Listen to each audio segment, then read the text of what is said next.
Assalamu alaikum dear students. Today our topic is AC through resistor.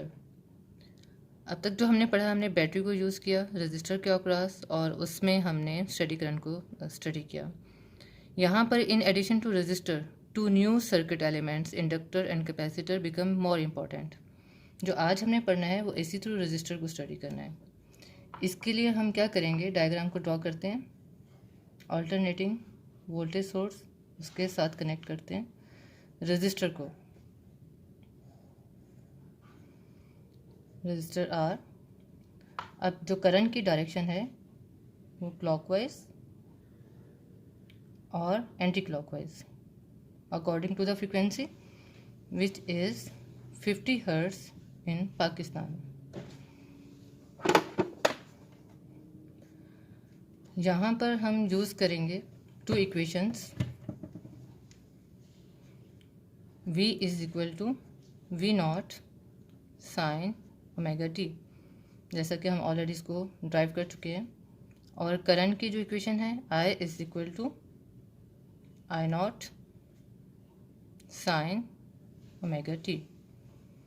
इन दोनों में एक चीज़ common है, साइन, जो कि साइन वेव को शो करती है. हम यहाँ पर टू ग्राफ्स ड्रॉ करते हैं. जो फर्स्ट है उसको हम VT ग्राफ कहेंगे. VT ग्राफ का मतलब है वोल्टेज टाइम ग्राफ. और जो दूसरा ड्रॉ करेंगे वो हम IT ग्राफ.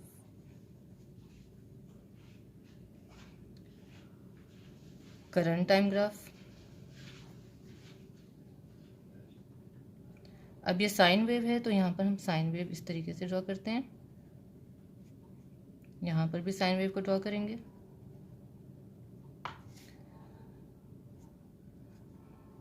जैसे जैसे वोल्टेज इंक्रीज हो रहा है वैसे ही करंट भी इंक्रीज हो रहा है. यहाँ पर वोल्टेज की वैल्यू मैक्सिमम है तो करंट की वैल्यू भी मैक्सिमम है. वोल्टेज की वैल्यू जब डिक्रीज होती है तो करंट की वैल्यू भी डिक्रीज हो रही है. और इसी तरीके से यहाँ पे वोल्टेज की वैल्यू में चेंज आ रहा है तो करंट की वैल्यू में भी उसके मुताबिक उसके अकॉर्डिंग चेंज आ रहा है. इससे हमें ये पता चल रहा है कि जो दोनों वेव फॉर्म है वो इन फेज हैं.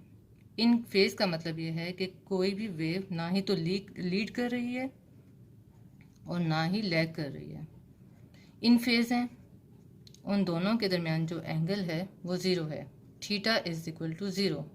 अगर ये वोल्टेज है और ये करंट है तो इनके दरमियान जो एंगल है theta is equal to zero in phase. अब यहाँ पर हम इसको, ये तो हमने देख लिया, इसको हम दोनों को इकट्ठे अगर एक साथ में ड्रॉ करके देखें तो किस तरीके से ड्रॉ करेंगे. ये वोल्टेज की वेवफॉर्म है और ये करंट.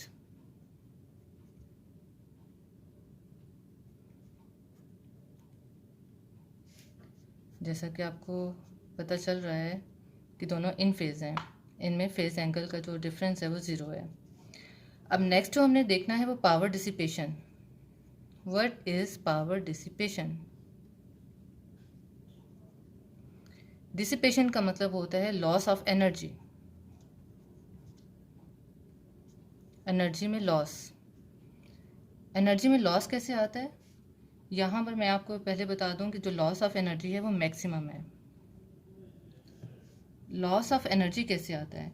अब ये जो सोर्स, वोल्टेज सोर्स है, यहाँ पर वोल्टेज ड्रॉप होता है. जब वोल्टेज ड्रॉप होगा तो इसका मतलब है कि इलेक्ट्रिकल पावर ड्रॉप हो रही है. पावर का जो फार्मूला है P is equal to VI. जब वोल्टेज ड्रॉप होगा, करंट इससे मल्टीप्लाई हो रहा है तो पावर भी कम हो जाएगी, यानी इसमें पावर लॉसेस ज़्यादा हैं. इसलिए हमने कहा कि लॉस ऑफ एनर्जी मैक्सिमम होगी. पावर डिसिपेशन के और भी फार्मूलाज हैं जो कि P is equal to V square over R and I square R. ये था हमारा टॉपिक AC थ्रू रजिस्टर. अब नेक्स्ट है AC थ्रू